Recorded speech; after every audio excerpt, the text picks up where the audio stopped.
வணக்கம். ஒளியின் வழியில். தாய் உன்னை பெற்றபோது அனுபவித்த பிரசவ வேதனைக்கு ஈடாக நீ என்ன திருப்பித் தர முடியும்? என்ன செய்தாலும் அவ்வேதனைக்கு ஈடாகாது.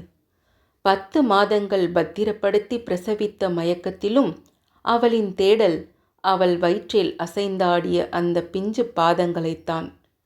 அவள் மறுபிறப்பெடுத்த அந்த நொடி பிஞ்சு முகம் பார்த்து அத்தனை வலியும் மறந்தே போவாள். அவளை தெய்வமாய் வணங்கு, அது உன் வாழ்வை நிறைவாக்கும். அம்மா இறந்து விட்டால் 1000 உறவு இருந்தும் பிள்ளை அனாதைதான். அதனால் தாயை சீ என்று கூட பழிக்காதே.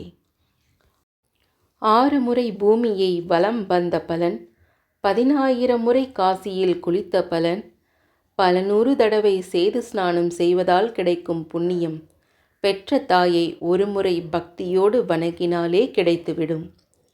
வார்த்தைகள் இல்லாத வடிவம், அளவுகோல் இல்லாத அன்பு, சுயநலம் இல்லாத இதயம், வெறுப்பை காட்டாத முகம் அம்மா. அன்னையை வணங்குவோம். நன்றி.